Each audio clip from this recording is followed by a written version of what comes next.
On Easter Sunday, the 27th of March 2016, World Jam Global Radio presents a night called Back Against the Wall.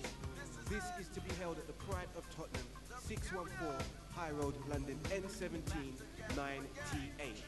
You will be entertained musically on the night with the sounds of R&B, lovers rock, rare grooves and other genres of music. Your DJs on the night will be DJ Mac from World Jam Global Radio, DJ Romantic CT from Heart of Love Radio, DJ Laro from World Jam Global Radio, DJ Mighty from Vibes FM, and DJ John J.E. from World Jam Global Radio. There will be food available on the night, cooked up especially by the original Panman. So make sure you eat some food and burn off those calories. So bring out your nearest and dearest for a trip down memory lane. Dress code on the night, smart and sophisticated. Doors open 9 p.m. and go until 4 a.m. Tickets priced at £10 in advance, 15 on the door, will be available from the following outlets. WorldJamGlobal.com, located on the events page. Eventbrite.com, search Back Against the Wall. Booking fees will apply. Or the events hotline 07802 30 24 50. Easter Sunday, 27th of March 2016. Back Against the Wall. Be there or be rare. World Jam Global Radio, this is clarity. World Jam Global Radio, this is clarity. It's for the people who are wondering why we're in the streets and we're outraged. It's basically a rundown of what's happened, and this is recent. And it's if you run, you die. Hashtag Walter Scott. If you stay and get arrested, you die. Hashtag Freddie Gray. Lay down while handcuffed, you die. Hashtag Eric Harris. Hashtag Oscar Grant. If you fight back, you die. Hashtag Trayvon Martin. If you mind your business, you die. Hashtag John Crawford. Put your hands up, you die. Hashtag Mike Brown. Proclaim your innocence, you die. Hashtag Eric Garner. Getting married, you die. Hashtag Sean Bell. Pan-sagging, you die. Hashtag Irvin Edwards. Beg for your life, you die. Hashtag Thaddeus McCarroll. Hashtag Cedric Barty. Just alive at 12 years old outside playing, you die. Hashtag Tamir Rice. Be outside, you die. Hashtag Rekia Boyd. Be at home chilling, you die. Hashtag Katherine Johnston. Run into your home, you die. Hashtag Ramarley Graham. Injured asking for help, you die. Hashtag Jonathan Farrell. Be in a stairwell, you die. Hashtag Akai Gurley. Smoke a cigarette, you die. Hashtag Sandra Bland. Wow.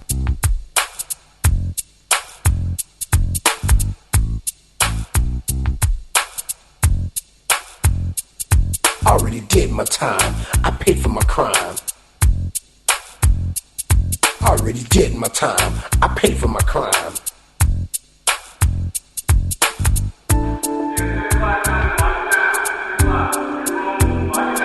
I already did my time. I paid for my crime. I already did my time. I paid for my crime. Well, I want to say a big good evening going out to everybody right across the capital, across the world. This is Kevin Julian on Issues Today on World Jam Global Radio with another explosive show. Back in the day, I didn't really care about the system. It was all about survival.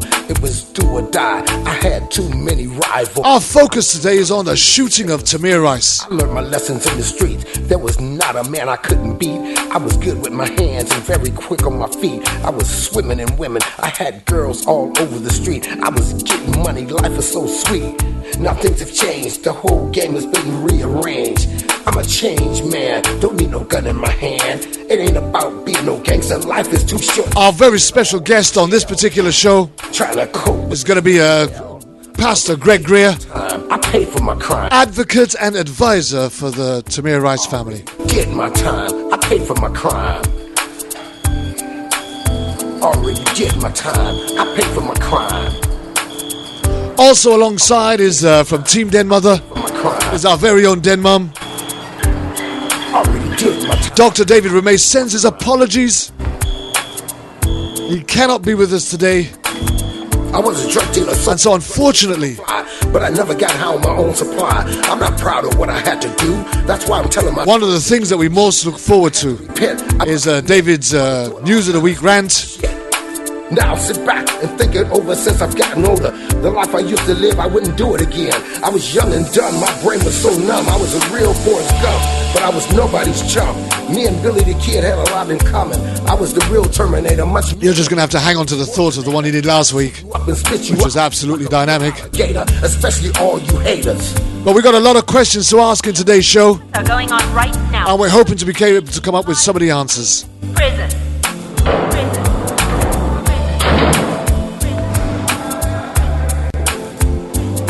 Already did my time, paid for my crime. Already did my time. Already did my time, paid for my crime. Now around 3:30 p.m. on November the 22nd, 2014, a young life was taken, cut down in its prime. Already did my time. And we're going to be taking a look at the life. Already did my time. I paid for my crime. I'm trying to get this. And the loss of life of Tamir Rice. Track and have the right to vote and live like an ordinary citizen again. Consequential events that took place all around that. Statewide, worldwide. And we're going to be asking some very important questions indeed. I was good with my hands and very quick on my feet. I was swimming in women. I had girls all over the street. I was getting money. Life was so sweet. Now things have changed. The whole game has been rearranged. I'm a changed man. Don't need no gun in my hand. It ain't about being no gangster. Life is too short to spend it all in jail.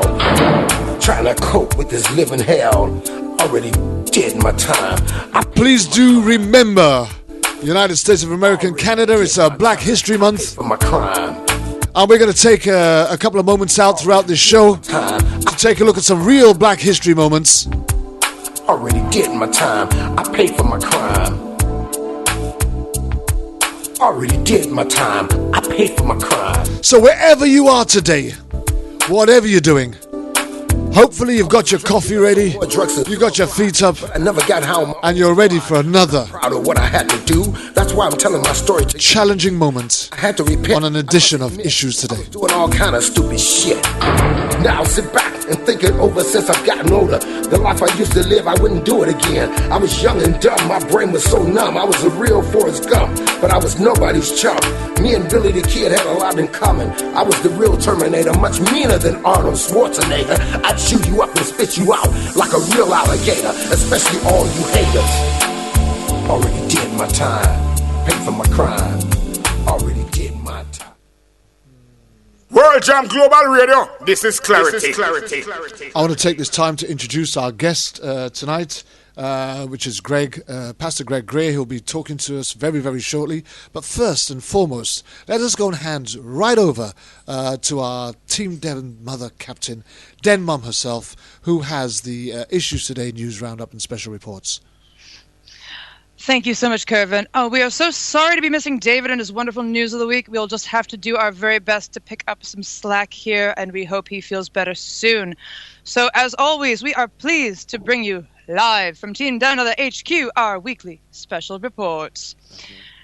As we proceed with Issues Today's Real Black Lives Month, TDM brings to you these special reports and real-life stories as part of our ongoing mission to show that Black lives truly do matter and to shed light on all issues of disenfranchisement, systemic abuse, human rights, and social injustice. If you are not doing so already, please follow hashtag Issues Today on Twitter and our account at Issues Today Show for live tweets of the program and full articles on these topics and much, much more. To keep in touch with Team Den Mother, please follow at Team Den Mom. Our DMs remain open to the public, and in light of some of the stories we are about to highlight, all of Team Mother unites in wishing to remind you that we are here for you at any time and for any reason. On Thursday of this week, a verdict was reached in the death of 28-year-old Akai Gurley, who was shot and killed in Brooklyn, New York on November 20th of 2014. The trial jury found NYPD officer Peter Liang guilty of manslaughter, and on Friday afternoon, the NYPD fired Liang's former partner, Sean Landau, fulfilling one of the Gurley family's demands in the case. Liang's attorney says that they do intend to appeal the verdict. In Austin, Texas, David Joseph, age 17, was killed by APD officer Jeffrey Freeman on Monday morning. Officer Freeman was called to an apartment complex for reported disturbance, and police dispatch had informed Freeman that no weapon was present at that scene. Having not located the cause of the disturbance, Freeman then discovered Joseph lying naked in the street. Joseph was shot while naked and unarmed in what one article refers to as an obvious mental health crisis. It should be noted that all APD officers are equipped with tasers as a less lethal alternative to their firearms.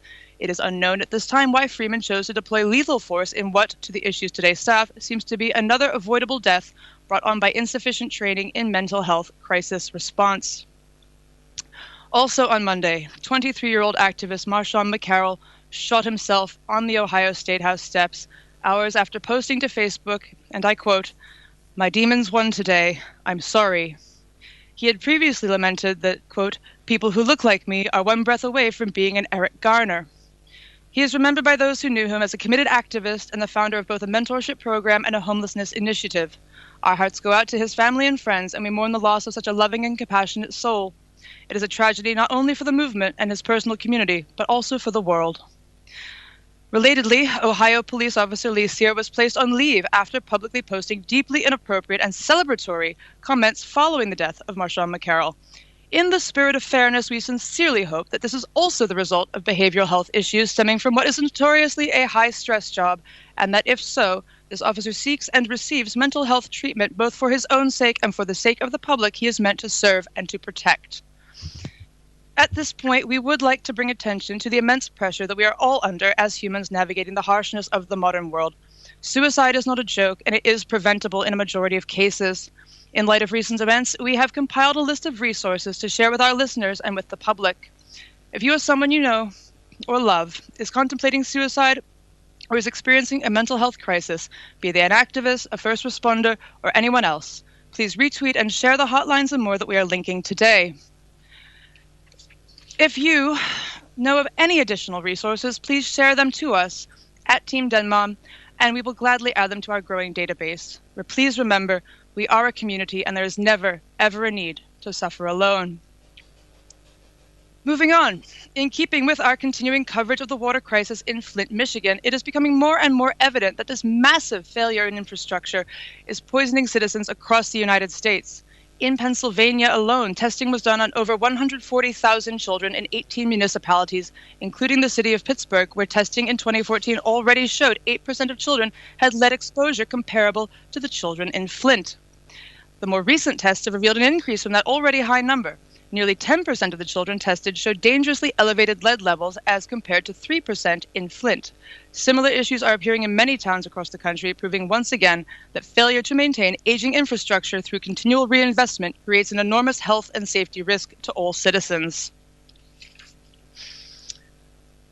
Kervin, was it not so that you just came across a new bit of news on that you might like to add before I move on? Yeah, 1 second. I did actually. Just bear with me 1 second as I pull it up for you.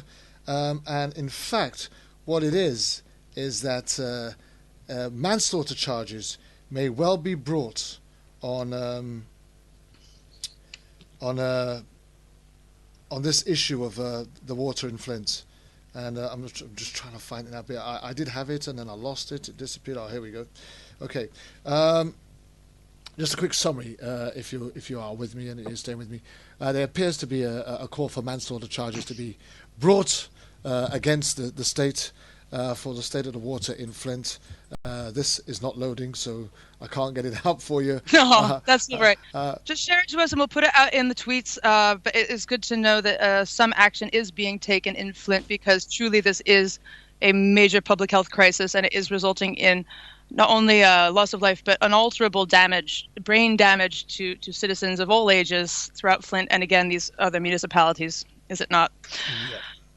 So, to wrap up here, we have just a few more items. Following on the heels of Trayvon Martin's birthday last week, this week, the entire Issues Today staff would like to offer our sincere condolences to the Bland family on what would have been their daughter Sandra's 29th birthday this past Sunday.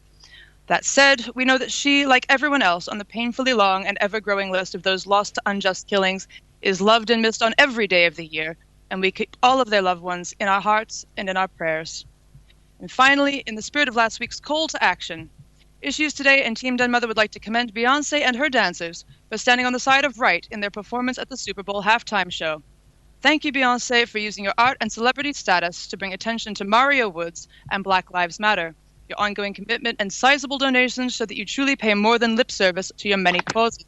We applaud your willingness to ignore the haters while you continue to provoke both thought and action in others. And those, as always, are our special reports for this week. Again, please follow at Issues Today Show and at Team Denmom for the full news of these reports and others. We can also be reached at issuestodayradio@gmail.com for any listeners who may have questions, comments, or other things they wish to share with the show staff, or if you wish to suggest topics for future episodes or special reports. Thank you very much. Please be in touch. We so look forward to any and all feedback. Thank you very much for that news roundup there, Denmom.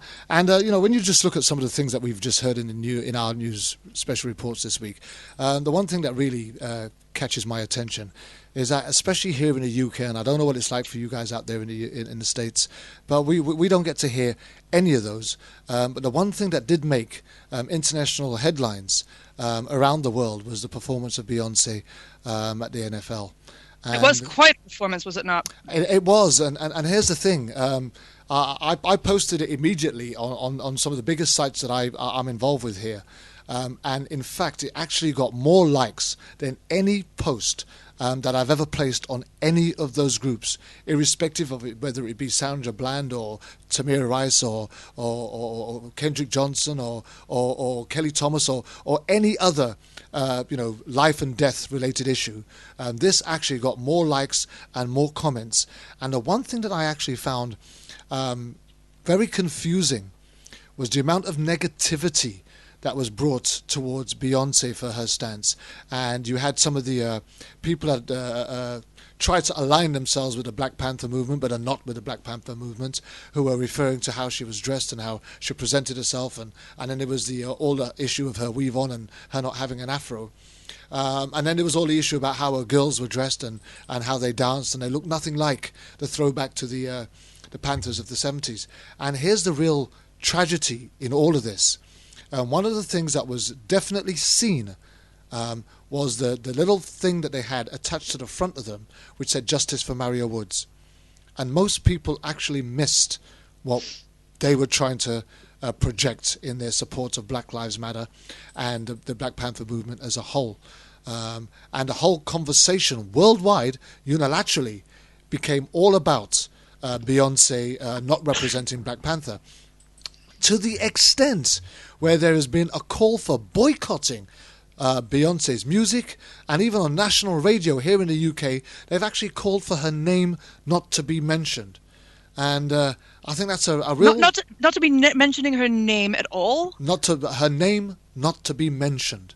It's almost as if a total boycott and a silencing of the name Beyonce. And the one thing that strikes me, is all of the women that started to go out to the gym so they can get butts like Beyonce. All of the women that went out to dance clubs and started shaking their booties so they could be like Beyonce. And all of the manufacturing companies that made absolutely millions in projecting and marketing. All of these things that allowed women to start walking around and replicating what Beyonce had been doing for the last few years. And I'm not saying that I'm a Beyonce fan, because I never have been. I'm not even a great lover of her music, to be honest with you. I probably preferred more of what went on with Destiny's Child, and I'm more likely to buy Michelle Williams' album, who's a gospel singer, than I am likely to go out and buy a Beyonce or even a Jay-Z movie. But have they quickly forgotten that Jay-Z has handed over £1.5 million towards Black Lives Matter? And when you look at the colour of their skin, you've got to remember that these people are black. So therefore, Black Lives Matter will matter to them. I don't understand what's going on with the world, and why they would think that Beyonce would not want to represent it at some point. And maybe she has been pretty selfish over the years as far as her career is concerned.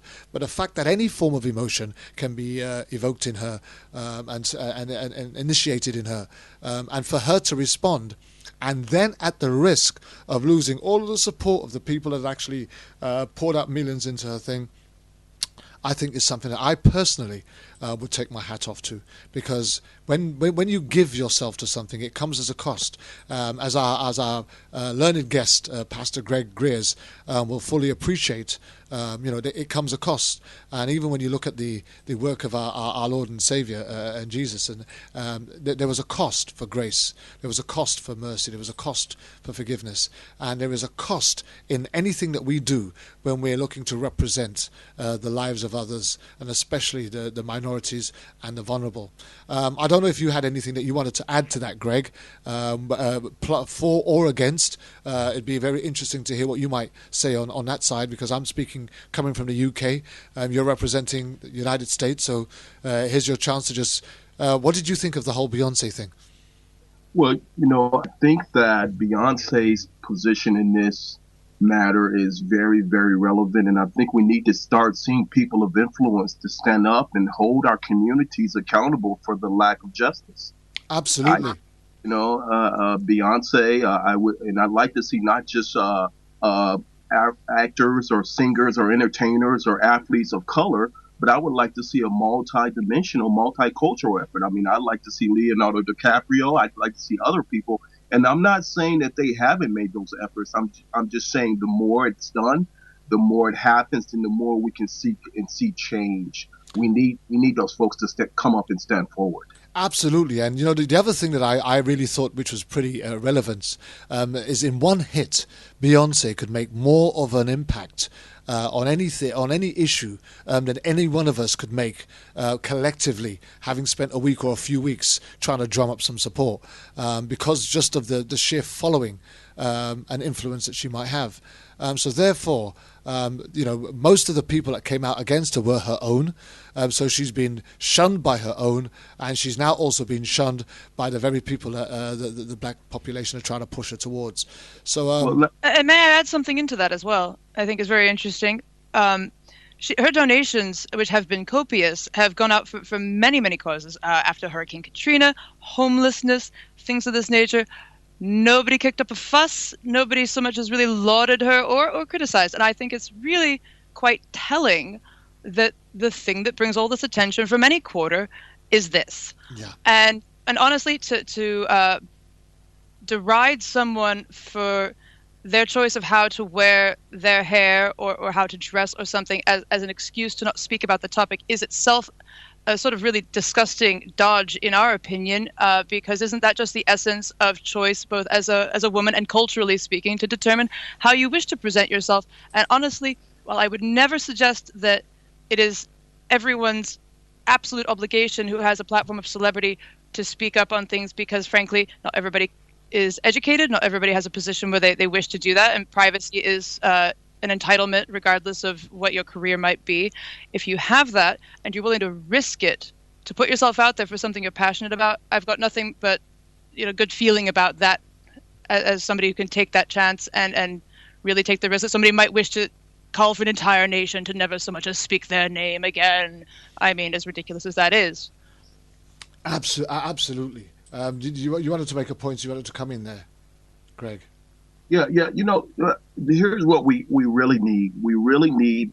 We need to affect change, and for prayers that shake America, we have to be able to look at the problems in our community and bring everybody who's willing to come to the table into the dialogue. The strongest people in our communities are the ones who are out there every day. They have built their constituencies.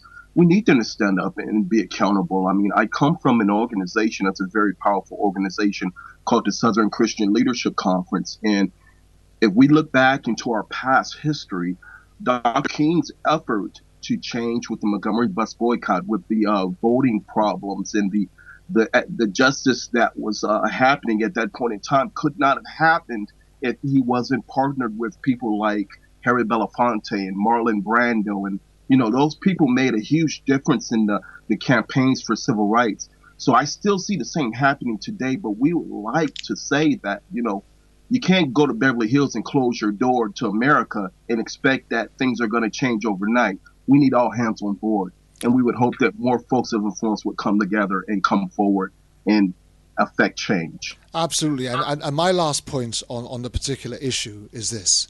Beyonce is a performer, not a politician.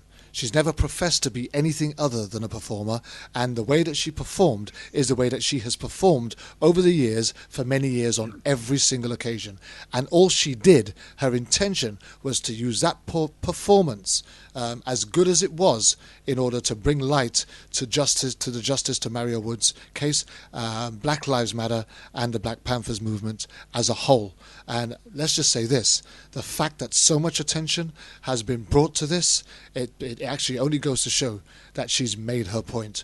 Rightly or wrongly, whoever has taken sides or gone against it, it's actually been a talking point worldwide, and in a much greater margin. The words and the name of Mario Woods has gone much further than any one of us could have taken it in a single shout. So again, I take my hat off to Beyonce, because many people who didn't know the name of Mario Woods, and maybe still not know what Mario Woods' case is all about, have now begun to ask, who is Mario Woods and what's this all about? And just in case you don't know, we will be live here next week with Mikey Blue here from Filming the Cops, and Cephas Johnson, who is an extremely prominent activist and civil rights movement leader, discussing the very case of Mario Woods.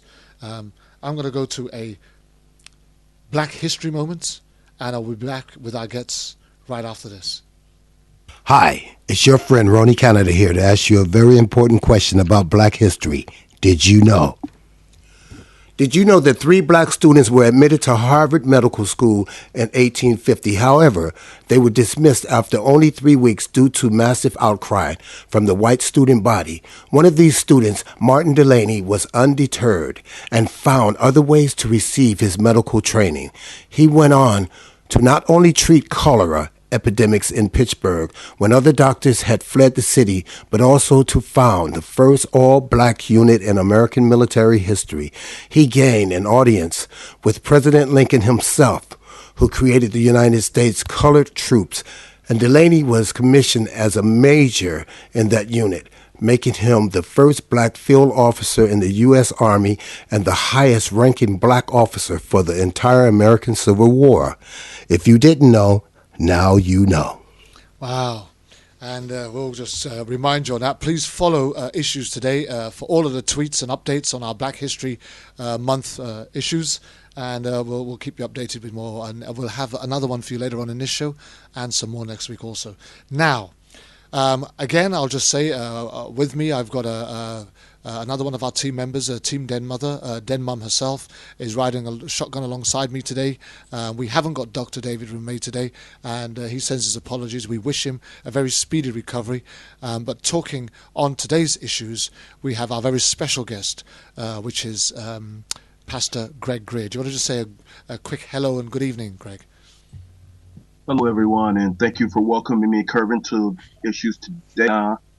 Thank you for inviting me, and to the audience and the community abroad, thank you for having me. That's fine. Now, on November the 22nd, 2014, at approximately 3:30 p.m., 2 police officers, Timothy Lohman and Frank Gambach, they arrived at the Cudell Recreation Center in Cleveland, Ohio, whereupon a call was given out for them to go and attend where a young man was meant to be waving a gun in a park. This young man was no other than 12-year-old Tamir Elijah Rice. When they arrived on scene, within 2 seconds, Tamir Elijah Rice was dead, shot dead. And to date, we now have the latest situation, which is, as far as the inquiry is concerned, it's now a closed investigation.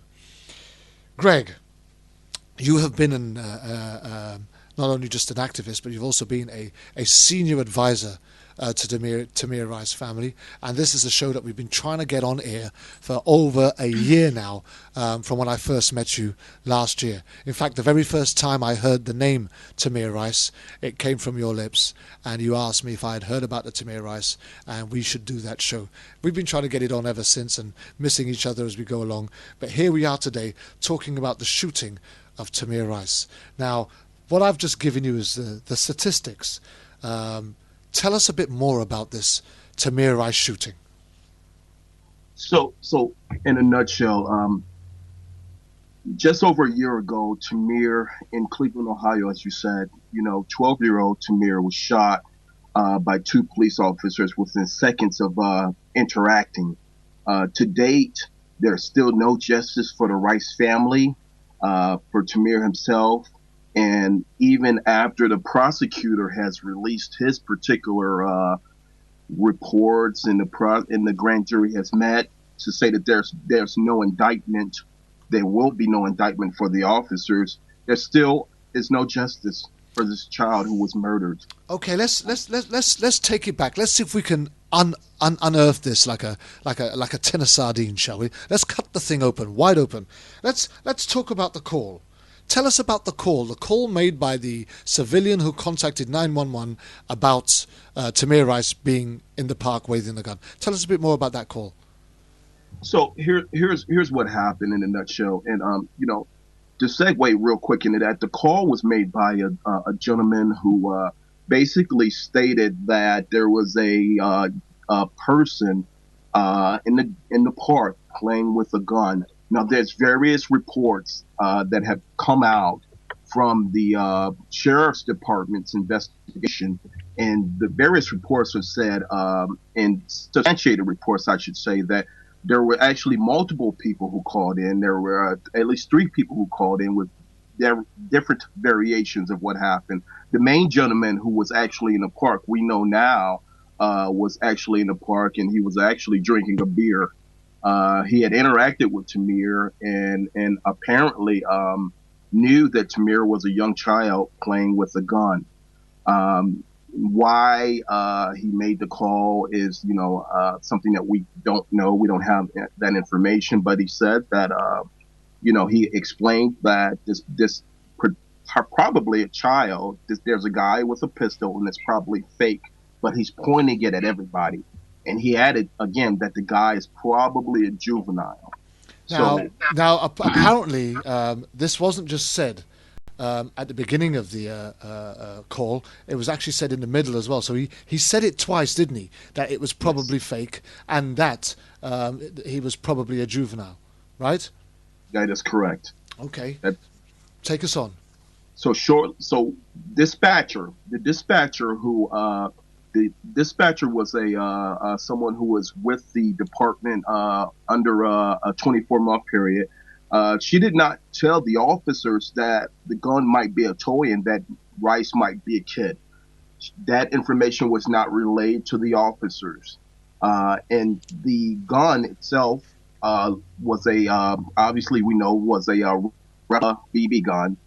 Airsoft pistol was, to be exact. And with that particular gun itself, it was something, again, that Tamir was out in Crudell's recreation center in that park, basically almost standalone, regardless of there were a few people who came into the shot. If we looked at the video, and we did review the video, there might have been at least 3 people who were in the park with Tamir at that point in time. So, we're not having or seeing a huge group of people who were in the park. There was no intimate threat to anyone. Even, let's say, even if there was someone who was in the park with a gun and the actual, that wasn't a juvenile and it was an actual adult, our standard here in America, even in that municipality, is to, for the police to have a lethal shooting or a probable lethal shooting, there has to be intimate danger. There was no intimate danger here. No one was really being threatened. So in an open carry state, you can carry a pistol. Obviously, you can't point it at anybody. It was the 2 officers' duty to investigate the scene further before they came with their guns blazing and flaring. Now, bearing in mind that this is an open carry state, right? I mean, this has similar replications to the John Crawford issue, right? Where John Crawford was in an open carry state, and it was a BB gun that he'd picked up off the shelf. And again, I think it was about within 2.3 seconds or 3.1 seconds, John Crawford was shot dead. When somebody else had called in, and I think if I remember correctly, I was talking to John Crawford's father on that particular show, and he was talking about this swatting thing that's been going on for years in America, where somebody just calls 911 and says, hey, there's this black dude waving a gun around here, and within seconds the police arrive, and within seconds the black body is laying dead, or at least shot. That's normally the inevitability of the police on that kind of arrival. Now, here you have a 12-year-old, presumably he's not an oversized 12-year-old, is he? Tamir was actually a little larger for a large 12-year-old. Yes, he was about 5'9", 5'10". So he was actually a larger boy. Okay. Well, that kind of gives them a little bit of a leeway. Not much, but it gives them a little of a leeway. But again, you're in an open carry state, and you've arrived, and so far you've not been able to identify a gun or somebody in a threatening manner. And just like John Crawford, when we looked at the John Crawford issue, the police was called on a 911 call. They arrived to the shopping mall where John Crawford was evidently standing in an aisle with a gun in his hand, but there was nobody running around screaming like they were being threatened. There was nobody ducking and diving for their life, and the police at no time did they try and interact with either a member of staff or the manager to find out if there was any other complaints from shoppers or people that were in the mall complaining about this guy waving a gun at them. In fact, what they did was they went straight to the aisle and shot him dead. And the last words his father heard him breathe over the phone was, it's not real. Now, here you have a similar situation where the police have been called on a 911 call. They arrive at the park, and I would imagine there's nobody ducking and diving and screaming, running for their lives, going, there's a guy with a gun, there's a guy with a gun, And so they arrive, and correct me if I'm wrong, Tamir was sitting on a swing, right? Well, at that point in time, when the officers rolled up on the scene, Tamir was actually standing outside of the gondola, the actual gondola, and he was actually just walking back and forth, playing with the gun, pacing up and down the sidewalk. So he was actually by the gondola itself. Okay. We're going to look a little bit into the character of Tamir Rice in a short while, but let's just clarify some of the environment in which this took place. Now, Cadell Park, what sort of a park is it? Now, Cadell is, I'd say, roughly about 15 minutes outside of downtown Cleveland. It's in a urban area. It's a standalone park, meaning that you have to go into the park area, and it has basketball courts, it has swings, it has a recreation area. So basically, there's this real estate itself is not around housing specifically, but it's off by itself. So in order to enter into the area, you have to go through and drive up into the park, and there's multiple parking areas, multiple areas where vans and cars and that sort of thing can park there. So what happened here was actually when the police got the dispatch call, they actually came through the back of the park. And here's what I want you to picture, and I want the folks our listeners to picture. The way that the police had to come, they had to go through over land barriers. The land barriers, they had to go through an obstacle course, virtual obstacle course of swings and everything with their vehicle. They came through the back. They didn't come through the entrance, the actual entrance, but they came, and I mean, think about a car going through an obstacle course of concrete barriers and that sort of thing. I mean, basically, they're lucky that they didn't damage the car in doing that. Yeah. So this is what you have. For the property. Is there a reason for this? No, you know what? It's actually, through the back of the park, there's a street entrance. So there's an access to the streets. And this is the way that they came. So, I mean, they're basically dodging some of the recreation equipment with their vehicle in order to make it to this gondola. And presumably other people enjoying recreation. Well, here's the thing. We're in the wintertime. So, basically in the wintertime, we're in November 23rd of 2014. There's not a lot of people around in this park at all. And had it been summer or warmer, yes, it would have been. But at this particular period, just before Thanksgiving, by the way, November 23rd, you don't have a lot of people there. You have, like I said, roughly within the 30-minute video shot that we saw, you had at least 2 to 3 people who were in that particular video shot where Tamir was standing. So by contrast, you would say that rather than being in danger from the vehicle, there were actually very few people in danger of anything at all on this property. Right. Remember, our standard is intimate danger. There is no one here that is in intimate danger. Imminent danger, I suppose, is what we're looking at. Now, let's look at the gun. I believe that the gun was an airsoft replica, right? It was. Okay, tell us about the gun. I mean, how does that compare to other toy guns or real guns? Is it a comparison to a real gun? Could it be easily identified as a toy? Well, it could be identified as real. I mean, and our standards is the replica looked like a semi-automatic pistol. And obviously from our reports, and we know it's been substantiated that the orange safety indicator was removed. So this reinforced the claim that the officers couldn't distinguish it from a real weapon. So, if anybody, myself or anyone who was reasonable, would logically come and say, hey, this could have been very much a real gun. Okay, so now we have we've painted a picture of the scene, and what I'm looking at now is even with all of that information available, right? What effort was made, if any, to communicate with Tamir Rice before a single shot was fired? So here's the thing. Video shows that there were no efforts, and let's real quick before I even answer that, I want to say that on a particular day in question, Tamir did what bored children do in America every day. He went outside to play. He took the replica gun. We know it was a replica gun that resembled a real gun. We've already established that. Finding no one on the streets, Tamir amused himself. He hung out at the recreation center, played with the gun, made snowballs. At one point, he was even on the ground making angels in the snow, and that sort of thing. So, to answer your question, Kervin, when the police officers, Officer Timothy Loman, and Frank Grambach, who was the training officer, arrived on the scene at 3:30 p.m. that day, they would report that they encountered a male waving a gun, pointing at people. They reported that the suspect did not comply with the officer's orders, that he reached into his wristband for a gun. Shots were fired, and the suspect was struck in the torso. All of these things came out in the reports that were taken by the sheriff's department's investigation. Okay, and how much of that actually compared with the video evidence?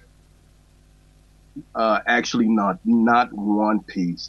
So here we have a very similar situation in Cleveland, Ohio again, where when we ran the 911 call alongside the CCTV footage of John Crawford in Walmart, the 911 call did not match with the CCTV coverage. And it was quite evident at that moment that John Crawford was murdered, and even the guy who made the call is culpable in that murder because of the lies that he told to draw the police there in the first place. So here we have another situation in the very same open carry state where another replica gun is being called into question here, and there is no evidence that tallies with the police statements, which are given as honourable and official in their duty to complete their investigation, and that does not match with the CCTV footage or the camera footage that goes along with everything that took place. So let's be more specific about Grambach's and Loman's versions of the events in more detail. Okay. So here we have, when the investigation took place after the incident, right on the scene, there was an FBI officer who wasn't involved, who came because he heard the dispatch. He came and he began to monitor because he was actually in the area it was just coincidental that he was in the area. He came and he was on the scene. He began to question the officers, and basically the officers do what we call there's a protective thing called the Bill of Rights. So anytime that there's a police shooting that leads to a murder or a homicide, they're protected by the Bill of Rights, meaning that investigation, they're not allowed, or they don't have to say anything, and there's a protective factor. So these two police officers immediately pled the fifth. The reports of the investigation didn't come from the police officers' reports because they didn't do a report. They wouldn't even testify. It came from the FBI agent who was on the scene, and then there was a sergeant who came out to investigate, a desk sergeant who came out to investigate, a supervisor who was in the area who came out, and basically everything that we have was substantiated through those two individuals, the police side. So more specific, Lohman and Granbeck's versions of the events, here's the details. They said that the police saw Tamir sitting at the table with up to 5 people. Video shows that wasn't true. They said that they saw Tamir grab a toy gun as they pulled up and put it in his wristband. Well, there's questionable debate whether he pulled it in his wristband, he pulled it out, that sort of thing. We know he had the gun, so there's a question mark there. The third part about it is they said that they got out of the car when they drove up on the scene within less than 3 seconds, 2.1 seconds. Remember, 2 seconds they drove up. That's when Tamir was shot. But according to their report, they got out of the car and told Tamir 3 times to put his hands up, and he refused. Virtually impossible, humanly impossible. So we know that that's not true. Video shows that never happened. The fourth part of it, okay. No, go on. I'm gonna go ahead. Police said Tamir reached into his wristband and pulled the gun out, and at that point, Lohman shot Tamir in the stomach. All of the video that I'm saying, these points that the police were saying, and this is the verbal information that was given to the FBI officer and the sergeant, because again, they wouldn't do a report, they pled the fifth. This is what came out. So we know that a lot of the facts that were involved in this particular case of what the police were saying basically have been lies. Okay, now in the aftermath of the shooting, it was also reported that Lohman, in his previous job as a policeman in Independence, Ohio, had been deemed an emotionally unstable recruit and unfit for duty. Has any of that come out as part of the rebuttal of their... Yes, that was actually made known by investigative reports from the media in the area. So they went back and they did research and they found the information that, to your point, not to recap it, but yes, Officer Lohman, who was the actual shooter of Tamir, was a rookie officer. He was under his probationary period, which is a year on the police force in Cleveland, Ohio. So he was virtually a new hire. And what happened was, like you said, he actually had a mental episode in Independence, Ohio, which is right down the street from Cleveland. It's roughly about 30 to 45 minutes outside of Cleveland, Ohio. He had a mental episode, which he said that he was thinking about his girlfriend, and he began sweating and that sort of thing while he was while he was qualifying for a gun shoot training range. And what happened here was they gave Lohman the opportunity to resign because of the episode. He decided that he wanted to resign because if he hadn't resigned, then they would have terminated his employment on the spot. So then how does he get reinstated in Cleveland, Ohio? Well, here's what happened. So the investigative reports and the facts now show that he was backdoored into the Cleveland Police Department by some folks. We don't know who it was, but we do know that some of the officers who are recruiters had said, yes, we brung him in. We ignored his initial incident out of Independence, so it is our fault. They were reprimanded. They weren't terminated, but they were reprimanded for hiring Lohman. Now, here's another fact that the community needs to know. Officer Lohman's father is a DEA agent, and he had worked out of the Cleveland community for years. Wow. That's interesting. Yeah. So that came out, and that was revealed through the Associated Press. And folks on the ground, even the officials, the police community actually knew of Officer Lohman's dad as a long-term policing community official, law enforcement official in the community. So he was very well known. Okay, well, we've kind of taken it to a point now. I want to I want to move this on just a little bit, and I want to take it to the to the next place that we're going to, and because we've looked at the area, we've looked at the environment, we've looked at the 911 call, we've looked at the approach, we've even looked at the shooting. So now they've shot Tamir Rice based on all of the evidence and information that we have just discussed, rightly or wrongly. We've cut that open like a tin of sardines, and we've taken a look at that. And whether you choose to believe the police's version or the alternate version, that still rests with you. But now the deed's done. Lohman has shot Tamir Rice, and Tamir Rice is on the ground. What happened next? So as Tamir was laying on the ground, basically he stood there. The officers, now there is a training officer here, Officer Frank Grambach.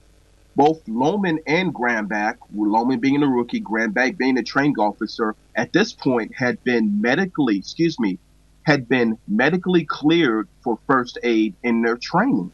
Okay, even Lohman, who was the new officer, had just gone through a training clinic to offer first aid to gunshot suspects, and this was 30 days prior. Okay, so did Tamir have any first aid administered to him once he was shot, laying on the ground, and no longer a threat, and the officers no longer in fear of their lives? Was any first aid administered to Tamir in order to help resuscitate him or save his life? The answer is no. Both officers allowed Tamir to lay on the ground, and basically, and I don't want to be quoted because I didn't get into the coroner's report. I hadn't seen it. I basically was informed of the facts of it, but basically, Tamir actually bled to death. Okay. And I suppose I want to be clear. No first aid was administered by the freshly trained officers who were trained less than a month prior to administer first aid to gunshot suspects. Okay. Where exactly was Tamir hit with this gun? On his torso? Whereabout on his torso? You know what? I don't have that specific medical information, but we do know that he was hit multiple times in his stomach. Yes. Okay. And even because it was in his stomach and not necessarily in his heart or a main artery, it would have taken a little time for him to bleed out, right? That is correct. Okay. So we're talking 3, 4, 5 minutes or more? That is correct. Tamir received no first aid for the first 4 minutes, and the medically, as we had discussed, the medically trained FBI agent. This FBI agent wasn't just an agent; he was medically trained who arrived on the scene. He's the one who actually called for the emergency medical crew, who arrived 3 minutes later. So here's the thing: you got 4 minutes plus an additional 3 minutes plus the actual shooting. So we're at 10 minutes now. Wow. And so, now the emergency service call. Who called the emergency services? The FBI, the FBI agent who was coincidentally in the area. The FBI agents, and he arrived how long after the incident? Within 3 minutes. Okay, within 3 minutes. So he arrives there within of the shooting. Okay. Within 3 minutes of the shooting. So Tamir has been shot on the ground for 3 minutes now. The FBI agent turns up and he calls for the emergency services, right? Then the emergency service will take, how long would you say it would take them to turn up from where they came from to get into that location? The emergency medical crew shows, our report showed that the emergency medical crew arrived 3 minutes later. So altogether, basically from the point when Tamir was shot, FBI agent comes 3 minutes later. Then you have another 3 to 4 minutes. So we're basically at 8 to 9 minutes. This child's laying on the ground. 8 to 9 minutes. With no first aid administered in No that first entire aid, time. nobody checking his pulse, nobody That's trying to correct. stem the flow of blood, nobody That's trying to evaluate the real threat that might have just taken place, nobody evaluating the fact that they've just saved their own lives because this guy was threatening them, and so none of this was taking place. So is there any idea as to what these officers were doing in those 8 to 9 minutes? Perfect. Per question. So here's what happened. So right at the point when Tamir was shot, his little sister, who's 2 years older than Tamir, was actually 2 years younger than Tamir, was actually. I'm sorry. I want to be. Are you there, Greg? Are you there, Greg? Are we having signal issues again? Can you hear me now? Yeah, I can hear you. Yes, we can. Okay, good. Am I clear? Am I clear? Absolutely clear. Okay. So at this point in time, when the officers first shot Tamir, then video shows that Officer Lohman immediately went into a very distracted frenzy, and he began to pace back and forth. Grandback actually stood at the car, and I believe he radioed dispatch, but it wasn't immediate. We don't know what he was doing. But Tamir's sister actually ran up to offer condole and aid to Tamir. She was taken, handcuffed, and threw in the back of the car. Wow. By Officer Lohman. And that's while Tamir Rice laid bleeding to death on the ground, having been shot. That's why while her brother was laying bleeding on the ground, Tamir was in the back of the car. Excuse me. The sister was thrown in the back of the car. Well, and then at this point in time, a crowd began to come shortly thereafter and grow. And one of the other people was Tamir's older brother, who basically at this point came up and tried to offer support to Tamir, and he was actually subdued by more officers who began to arrive at that point in time. Wow. The two officers in question who actually, Grandback and Lohman, actually were standing within about 10 feet of the body, and they actually just stood there while the first law enforcement official, which was the FBI officer, pretty much took control of the whole scene.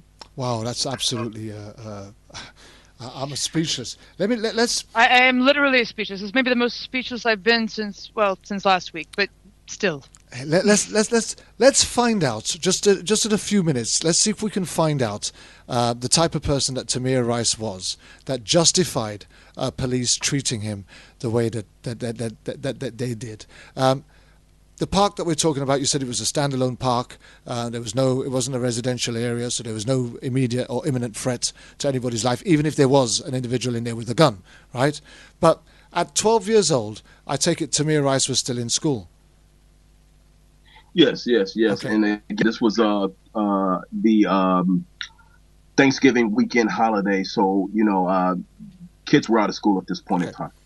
Was there any reports of Tamir Rice in school being a bully, manipulator, intimidator of some sort?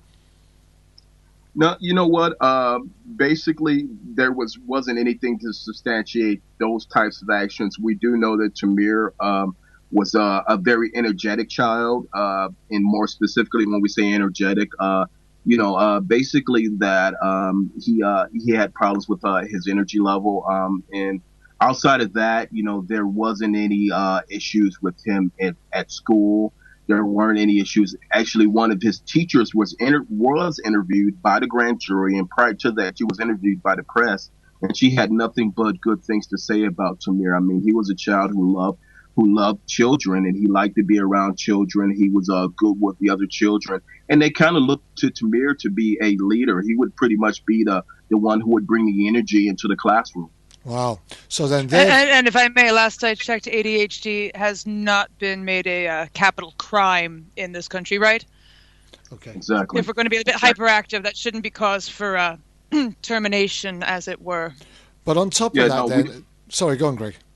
No. I'm just totally agreeing. I mean, that none of that would have came out going back into this original shooting. I mean, even those factors are really, to be honest with you, they're mute points. But we can definitely discuss those as we need to, because there is a human side of this child, and this child was doing what 13-year-old children do.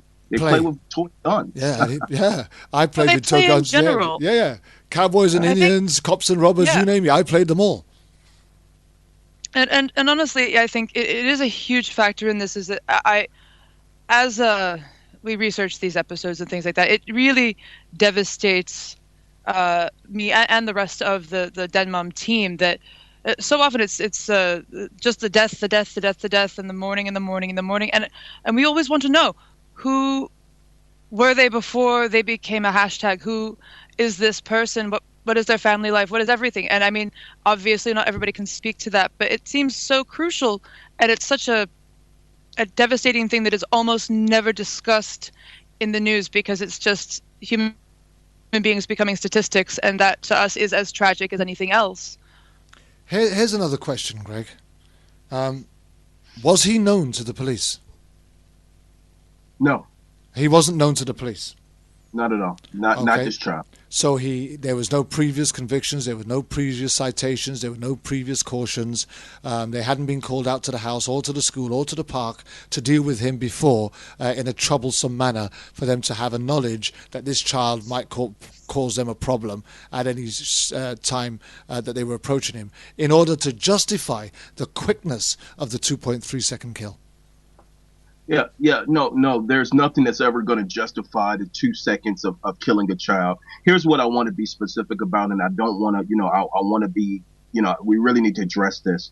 We want to, the kids here in these incidents that we've seen, Tamir's case, we can go back into John Crawford's case, which he was a little older, but, they don't get to be children, and to be honest with you, and Tamir's case bothers me the most, and that's why I wanted to advocate, and that's why I started working with the family, because, this is a innocent child who had absolutely nothing, was really doing nothing wrong but being a child, and we gotta understand that regardless of whatever issues he had, if there were issues, which we've proven that there were none, he was denied the right to be young, and he wasn't allowed, had the officials, the police, I want to say this in short and brief and specific, had the police did what they were trained to do through their actual training, they would have investigated the scene before they came, Dukes of Hazzard style, running through gondolas and dodging playground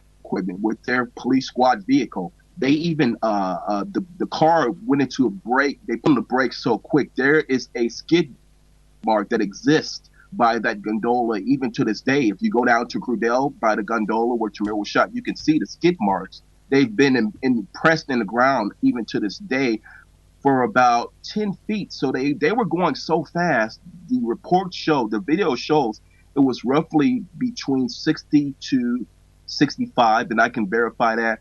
They were going at such a fast speed that it left a permanent indentation.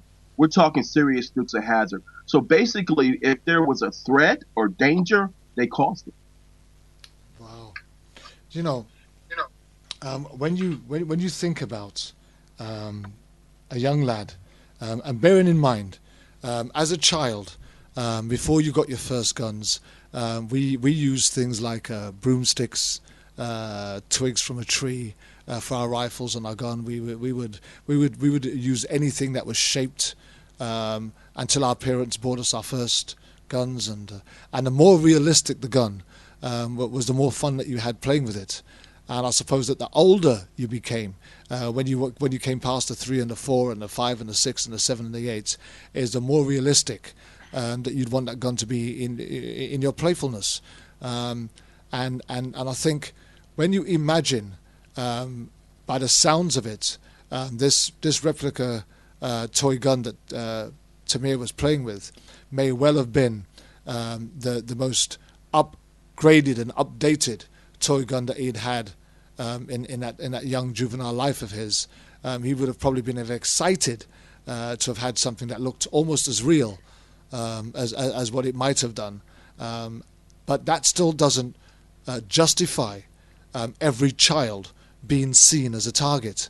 And I'm struggling. Not to mention, speaking as a former 12-year-old, the day before any sort of holiday, when you've got no school or whatever, tends to be a particularly gleeful sort of day. I mean, there were no reports of gunshots being fired. There was no reports of anybody being approached in a menacing way. There was no reports of anybody being robbed at gunpoint or held at gunpoint. There was no reports of anybody being threatened. A guy in a park, probably with a can in a brown paper bag, called 911 and said that there was this guy, young black lad, and the gun's probably fake, and this guy's probably a juvenile because he looks young to me, kind of thing. But anyway, there's this guy in the park, and he's just waving his gun at people.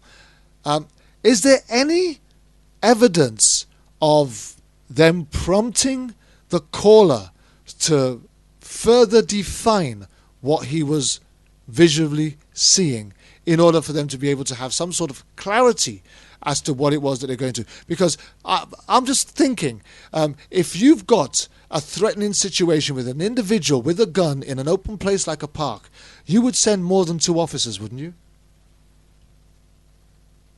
Yeah, you would. I mean, these are the types of incidents that, in some jurisdictions they might even run a SWAT team response, right? But here's where we're at with this. I got to conclude that, the dispatch, within 4 to 5 months, actually just more recently, about 2-3 months ago, actually resigned from the Cleveland Police Department. And there were actually issues with this dispatch prior to her resignation. So she resigned. She resigned under the pressure of this particular case, we believe. While the information was not correctly relayed to the officers on the scene, there was, let's take not the shooter who was Officer Lohman, but let's talk about Officer Frank Grambach, who's the trained 20-30-year veteran of the Cleveland Police Department. He's a training officer. So let's talk about his point. His point was, prior to the shooting of Tamir, Officer Grambach, the city paid out $100,000 lawsuit to whereas he actually physically physically beat an African-American female while she was handcuffed that he arrested. He beat her to the point she was on the ground and he was beating her. The city paid out $100,000 lawsuit. Wow. And this particular training officer, even at the point where Tamir was shot, was still a training officer. It's unbelievable. The circumstances of this case are rounding this up, a surveillance video without audio of the shooting was released by police on November the 26th after pressure from the public and Rice's family in particular. It showed Rice pacing around the park, occasionally extending his right arm with what could be the toy gun in his hand, talking on a cell phone and sitting at a picnic table in a gazebo. The video shows a patrol car moving at high speed across the park lawn and then stopping abruptly by the gazebo. Lohman then jumps out of the car and immediately shoots Rice from a distance of less than 10 feet, 3 meters. And according to Judge Ronald B. Adrian, in a judgment entry on the case, this court is still thunderstruck by how quickly this event turned deadly. Now, it really is shockingly fast. I mean, we're talking, bam, there it is. The police car pulls up. There is no interaction, and yet, even in Lohman's statement, he's claiming that he reached down for his gun and he asked him, to raise his hands 3 times or whatever it was, don't move or whatever it was that he was supposed to have said. But this is a judge's summing up, right? That the video shows a patrol car moving at high speed across the park lawn, then stopping abruptly. Lohman then jumps out of the car immediately They don't say, after some deliberation and after some words were exchanged, or even, after some lip-syncing movement was witnessed because there was no audio. It says immediately shoots Rice from a distance of less than 10 feet. Surely, at 10 feet, you have an opportunity to really address whether or not there was a real imminent threat, not just to your life, but to any other. Surely. And when you're talking about a young man who had an impeccable record up until that moment in time, and the very least or worst that could be said of him was that he was hyperactive and had an ADHD, high energy levels, probably was, I don't know whether impatient would be the wrong word, but by all sounds of it, from what I'm hearing, he was a very approachable lad.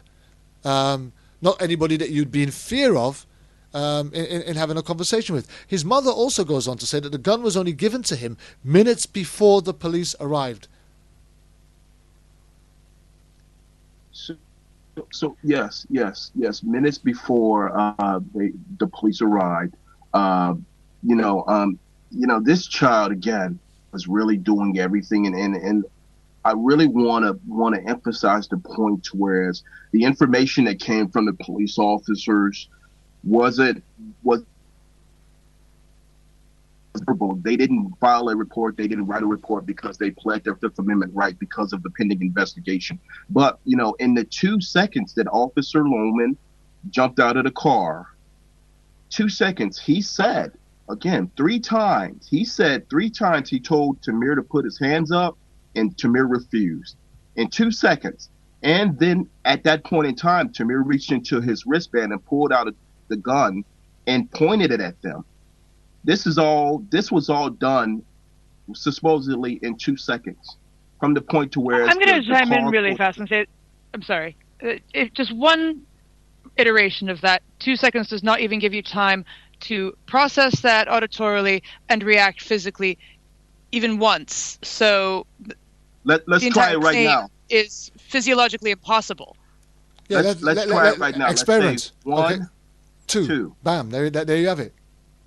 I mean, come on. 1, 2. That's it. Right? Car comes to a halt. 1, 2. Bang, bang, bang. And I know I'm supposed to be, putting my hands in the air as you say 1, 2, and I can barely, go. Oh, right, that's what I'm supposed to be doing right now, and I'm prepared. But he was meant to have asked him to do that 3 times. And the coroner's examiner. The gunshot wounds to the torso with injuries to major vessels, intestines, and the pelvis was where his injuries.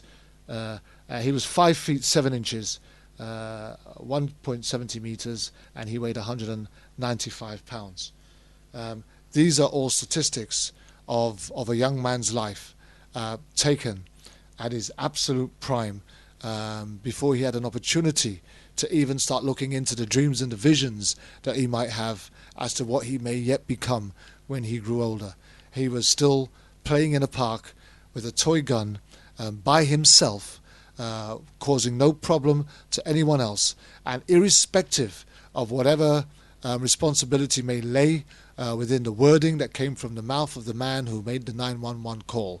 The professionals that arrived on the scene should have known better, approached it better, dealt with it better, responded better, assessed the situation better, and that young man's life should have still been intact today. It's a real... Kervin? Go ahead. Kervin, let me just say this. Yes, and I just want to chime in right there. What's problematic and troubling now, you're talking myself.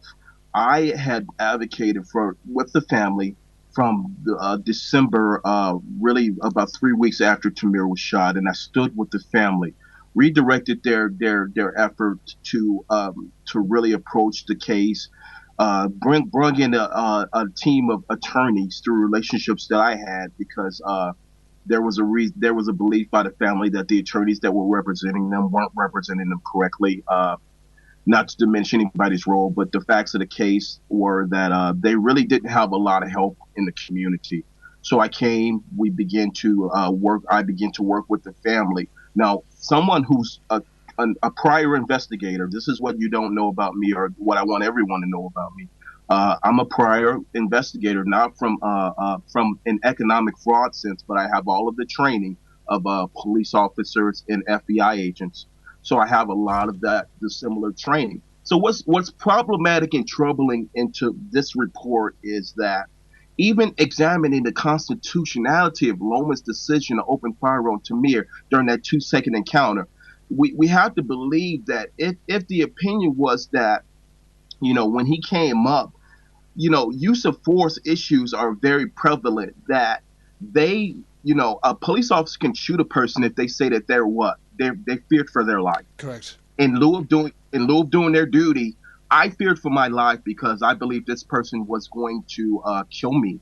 So I had to, in my duty, I had to do what I had to do because I've been placed in peril. Well, basically, with every incident of this particular case, the tactical mistakes broke with every policy. Even if you go outside of Cleveland's policy, you can go to any department. I don't know if there's any department, not even just in America, but internationally, any community police department that would have tactical mistakes being made that these officers made and still remain employed and still keep a job.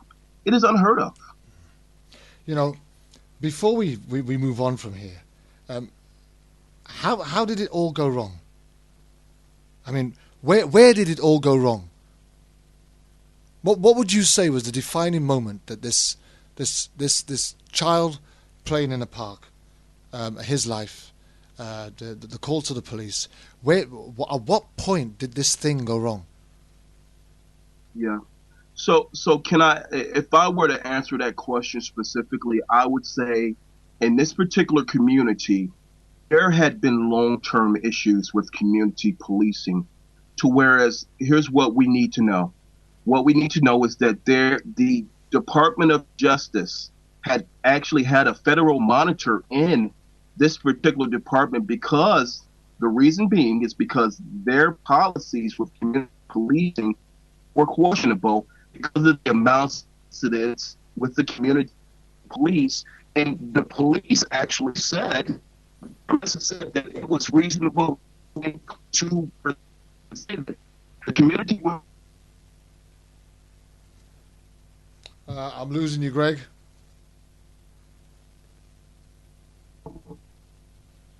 Had a long-term history of being unfair.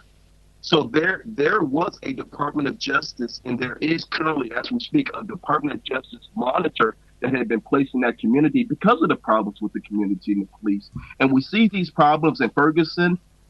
We see these problems in Baltimore, Maryland, Ferguson, Missouri. So what Tamir was is we can really say that he was a proxy in a bigger problem, which is ineffective community policing. Wow. Now, here's the thing. We're going to move on to after the shooting.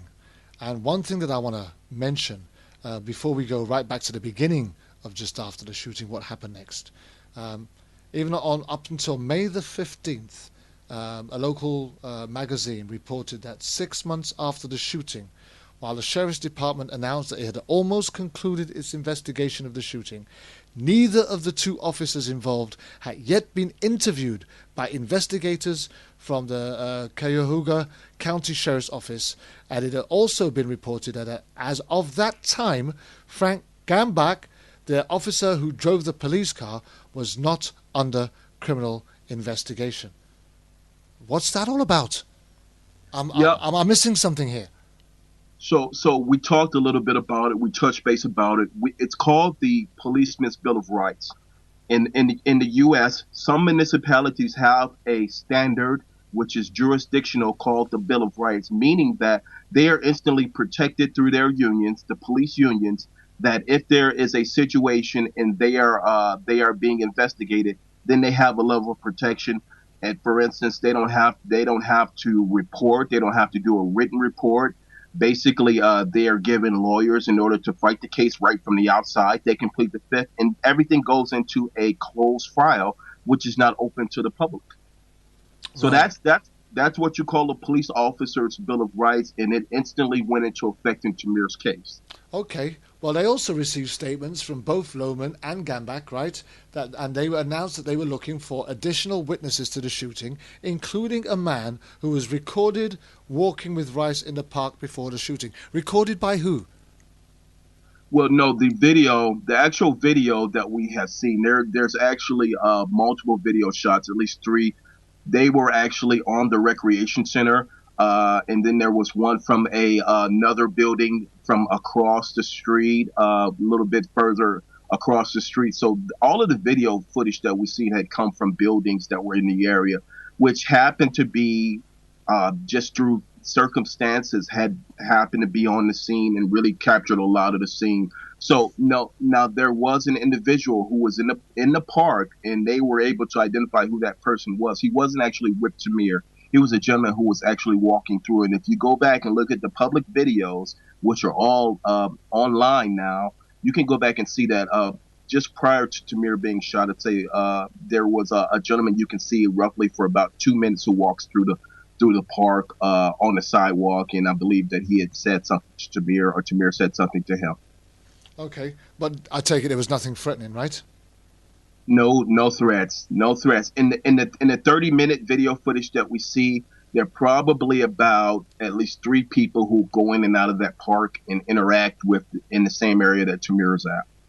Okay, so here we have now an investigation taking place into the death of a juvenile on a park on the 23rd of November 2014.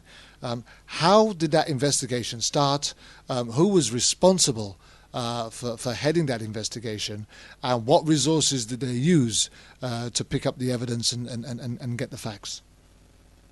Well, basically, the investigation started immediately by the local police department. But here's the thing: now because of the instant media onslaught, the media actually came into this thing right at the start of it. And I mean, it went almost global overnight. The incident went into a high priority status, and because of the actions, the officers, the local police department was not investigated internally, but there was a decision by the prosecutor's office and by, believe it was the mayor, to call in the sheriff's department to do an investigation because they didn't want to give the appearance of being biased. Officers investigating officers. Here's the thing: here in the UK, right, an officer is involved in a shooting of an individual, and immediately he's primarily suspended. Not suspended because he's done anything wrong, but he needs to be suspended from duty. And first and foremost, an independent investigation takes place by a force, A, not of that locality, and B, the Independent Police Complaints Authority take up a separate investigation in order to review the situation and the circumstances surrounding that death. And even upon conclusion that this was a good shoot and the officer was well within his rights to do so, that officer will also be sent on to counselling in order to enable him to be able to move on from that thing and be assessed as to whether or not he can be put back onto the field. Is this the same sort of thing that takes place, or did that take place, or anything like that, as far as this case was concerned? Absolutely not. What was there a call? Did anybody suggest? Is that in place? No. Let's explain what real specifically what happened as a result of Tamir's death and a few more incidents. Is now you see municipalities like California just passed a law that bans grand jury. So we can talk about that shortly, but what's happening now is you don't have actually officers investigating officers. Normally what happens is it's given to a special prosecutor who works within a municipality. So this prosecutor works with the police, has long-term relationships with the police and courts, and he knows these people, and pretty much they see each other every day. So that's what you've seen in Ferguson. That's what you see in this particular case. This prosecutor would be the investigative person, and there is no special prosecutor involved. It's pretty much someone locally who has relationships with the folks, who works with the folks, and who knows the folks, and they've worked on other cases before. So objectivity, you might suggest, is lacking? It's totally gone. It's totally gone. And as a result of this, and again, we could talk about that a little bit, but as a result of this, you see states now asking for a non-biased, non-associated or affiliated special prosecutor to be appointed. California just passed that ordinance in their state. You don't see the grand jury process anymore with the internal prosecutor from the community. What you see is it going up into an appellate court, and that appellate court decides on who the prosecutor is, and obviously it's not someone with links and ties to the community. Okay, on June 11th, Municipal Court Judge Ronald Adrian agreed that Officer Timothy Lohman should be charged with several crimes, the most serious of them being murder, but also including voluntary manslaughter, reckless homicide, negligent homicide, and dereliction of duty. Judge Adrian also found probable cause to charge Officer Frank Gaumbach with negligent homicide and dereliction of duty. His opinion was forwarded to city prosecutors, and Cuyahoga County Prosecutor Timothy McGinty, who was at that date, had not yet come to a decision on whether to present the evidence to a grand jury. Was that ever presented to a grand jury? You know what? The grand jury's report has not been released at this point. We're about a month after, roughly almost a month after the actual verdict of innocence exonerating the police officers. But we don't know specifically. We do know that Judge Adrian's information did go through, but we can't be sure what they exactly itemized. I will say that the media did talk to the prosecutor and ask about really this particular report, and the report from Judge Adrian, his verdict and his ruling went up into the appellate court of Ohio, and it was dismissed. It was a good call, but it was actually dismissed. So at that point in time, there wasn't really a lot that they could do with it. Judge Adrian's ruling. Now here's what you need to know. Judge Adrian is a municipal court judge in Cleveland, Ohio, meaning municipal, meaning traffic tickets, meaning minor infractions. He's not a federal district court judge, no murder charges, none of the higher level things, but he's a lower level court judge. But like it or not, he still carries weight. So the standard that was used when they actually asked him to rule on the case and judge on the case was a little known law that was on the books from the 1950s, which hadn't been enacted in years. So with that, the prior attorney, Walter Madison, and his team actually asked Judge Adrian to do the ruling. Judge Adrian actually ruled on it and said that, yes, these folks should be charged. But because he was out of jurisdiction, the higher courts ruled that he was out of jurisdiction. It didn't go anywhere. Okay, on June the 13th, hang on a minute, on June the 13th... Sorry, go ahead. I'll save it. No, come in. Well, no, I think it'll actually be more timely in a moment. Just please carry on. All right.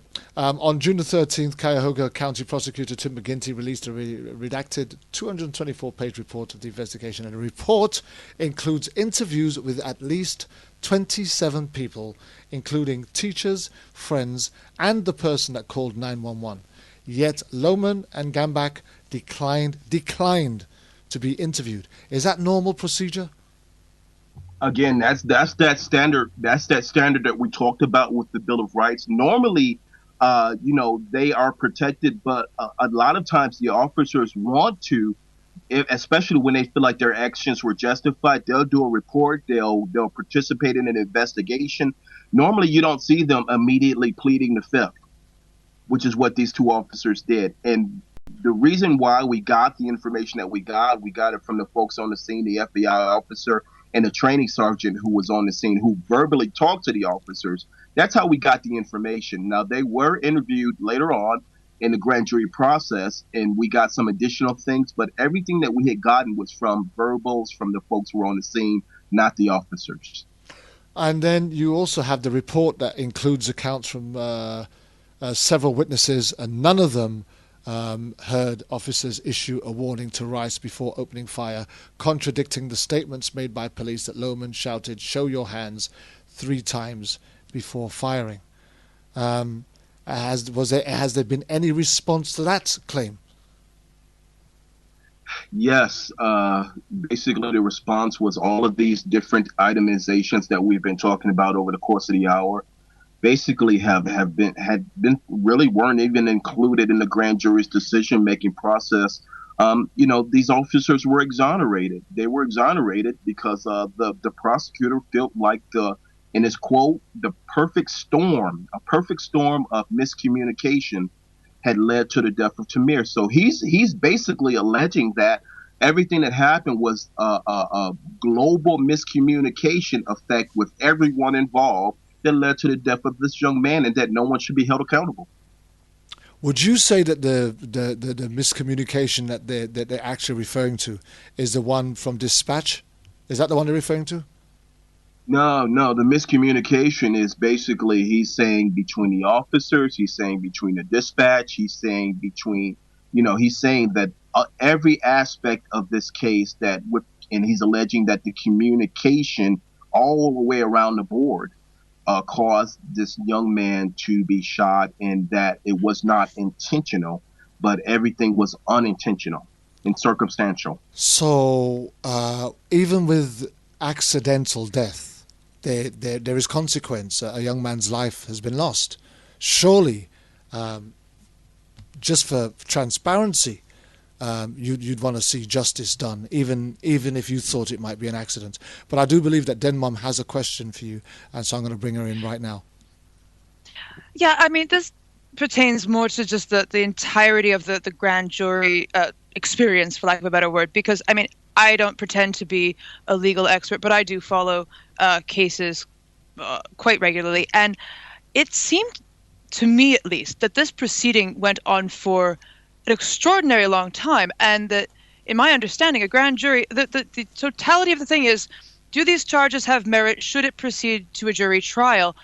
Is there any explanation for how this could become like that, or am I just very much off base in my assessment there? No, you're totally right that it was a prolonged period of time. And what happened was the initial investigative process came from the county sheriff's office. The sheriff actually investigated the incident in lieu of the local police department not investigating the incident on the point that they would appear to be biased. So then after that, the information, once the sheriff concluded his investigation, which took a while. I mean, and it was a very intensive, very specific investigation. They gave their findings to the prosecutor, and the prosecutor began his process. So, in lieu of the amount of time that it took, there was a lot of details that had come out. Now, had the police officers filed a report, done what they pretty much should be obligated to do, which is in public service, had they done that, then this thing could have been abbreviated a while ago. It wouldn't have even taken that long. We don't believe. You know, we're couple. I mean, this again, 2 hours goes so quickly; it's just never long enough. I just want to round up with 4 points that are raised by the inconsistencies of the police account that are given, and I mean, this information is readily available online for anybody that wants to go and search for it. But hey, I just want to run through them because they seem to be quite significant to me. And the initial account was given by Deputy Chief of Field Operations Ed Tomber before the video emerged. Right? Police said that Rice was seated at a table with other people. The video showed that Rice was alone. Police said that as they pulled up, they saw Rice grab the pellet gun and put it in his waistband. This is not supported by the video, and Judge Adrian said that the video does not show the pellet gun in Rice's hands in the moments immediately before as the zone car approaches. 3. Police said that Rice then reached into his waistband and pulled out the pellet gun and was then shot and killed by Officer Timothy Lohman. The video shows that Rice did not pull out the pellet gun. In the video, Rice is using both hands to hold his shirt up and expose the pellet gun to view just before he falls to the ground. Police described the pellet gun as looking real and later explained that the neon tip of the pellet gun was missing. However, the police never saw Rice brandish or point the pistol at them to determine if the orange cap was actually missing or not. Is that not conclusive enough for anybody? That is. That is. I think it really speaks for itself, doesn't it? And these are not my opinions. This is the official account that's been given of the inconsistencies of the police account, which does not tally with the video evidence that's also been provided, that they've also provided. And I do believe, Greg, correct me if I'm wrong, they didn't want to provide, did they? Well, no. Actually, the videos. One good thing about this particular investigation, the videos were released by the media prior to really this investigation. So there were actually at least one more video that the prosecutor released, 1 to 2 more videos. So there's, I believe, 3 videos. But the video evidence went out globally while the investigation. So that was a good part about the investigation. We did have that information early. You know, here's the thing. We're now talking about the aftermath. No indictments. Having said all of that, we've just spent near on, an hour probably, just a slightly more than an hour, going through this piece by piece, phrase by phrase, paragraph by paragraph, unraveling it and opening it up like a tin of sardines. And as we've done that, I would imagine that if I was a prosecutor prosecuting these officers, I would have made an argument that somebody's accountable. Even on the last piece that we've just did on the inconsistencies of the police account, surely there's enough reasonable doubt to proceed with a prosecution based on the fact that their evidence does not tally with the evidence that is visibly available to all to see. But yet there was no indictment. I would contend that at the very least it goes to the dereliction of duty or simply, failing to fulfill on the promise of their career, as it were. Anything else aside, that's a grave mishap in the reporting area. How did the family react to the no indictments, Greg? How did they feel about that? What was the response? Obviously the mother was very upset with the incidents. I mean, and it's been an emotional roller coaster for her, obviously, and rightfully so. And one of the things that we want the public to know and everyone to know is that we're going to continue this fight. We're going to continue looking at how we can continue fighting this case. Right now, it is actually sitting in the Department of Justice's hands, and there is a meeting that will happen as early as the next week and a half with the Department of Justice, and hoping that the Department of Justice will offer some kind of justice and do the right thing in this case.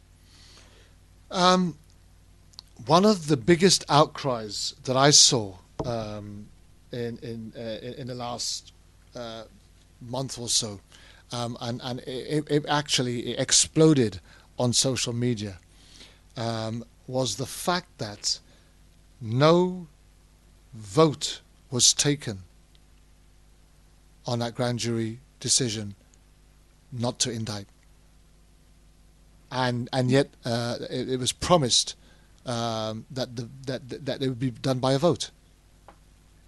So here's where we're at with that, Kervin. Where we're at with that is as the details of the grand jury process and how this particular prosecutor concluded his process. If we can get that report, then we'll probably see a lot more troubling inconsistencies. Obviously, and just so everyone is up to par on how this grand jury process works, basically the prosecutor is able to investigate any way he sees fit. The grand jury process is always a mysterious process. He doesn't have to say who he brought in, who he talked to. It's not a typical court process is open public information. Grand juries don't happen like that. That's why we have a problem with grand juries. And in this case, we haven't received the official report, but we believe that we will see other issues with this as we're hearing more of these problematic case by case scenarios. We'll find out exactly what he did and how we investigated it, and then we'll make appropriate actions from there. Sorry. No, go ahead. I was going to say in the nature of sort of other issues, I think we've got very little time left here, but this really does raise a side issue that is not really an aside at all and affects so many people. I mean, the sister here, Tamir's sister, was just left devastated and just inhumanely treated. And, you have so many other cases. Some of the young people in the special reports today, some the children of people like Antoinette Houston, who we spoke with last week, India Kager's child, members of the movement, this trauma abounding for just everyone. And I mean, how is someone like Tamir's sister to move forward in life? How are people affected by these incidents? I mean, what do we think it's going to do for the future of young people, especially young people of color, in this country or anywhere else where these kinds of atrocities are occurring? Well, Sharon, more specifically, let's to answer your question, the whole family is going through counseling, and understandably, the young lady, I believe, is 16 now, has been through counseling since the death of her. I'm going to say the murder of her brother. So, but on the positive side of that, there is a level of community support and a level of community swelling. And our arms have been around this particular young lady and Tamir's older brother as well, even the mother and extended family members. So, the solace there is that, yes, there is a lot of community support, and they are receiving counseling as a result of the death. And, if we... That is a solace somewhat. Yeah, it is. But here's the thing. And real quick, I just want to say this. We would hope that the community can continue to come together and find every way possible to address these issues that we're now facing with community reform, community violence, with policing reform that we're now facing. We have to challenge the condition, and it's got to happen now. It can't happen later. And the good thing about it, Curvin and Sharon, is that, as we saw this past week, Ferguson, their problems with community policing, the Department of Justice has gone in and actually sued them.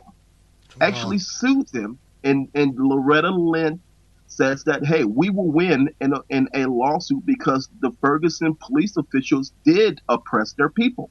We're going to win. So if we see this trend, then there is hope for Tamir's case. If we can continue galvanizing the public and pressuring, it's not over. Tamir's case is not over, and that's where we see this thing heading. Right, just one more question before we take a very quick break on another Black history moment. Again, there was a tremendous outcry, again on social media and worldwide, when the news broke out this week alone, that they were being sued for the EMS Emergency Services Bill. What was the response to that, and why would... again, we talked at the top of the show that the emergency services were actually called by the FBI and not them anyway. I'm not sure where that stands and right. But who on earth would consider issuing out this report, this statement that they're about to sue a grieving family who've just seen further injustice imposed upon injustice, and then want to give more injustice on top of that by saying, by the way, we're also coming after you for the fees for the emergency services that the FBI had called out for your son. How did they react to that news? Do you know? Well, they were not the family wasn't happy with that, and it really affected more specifically the mother.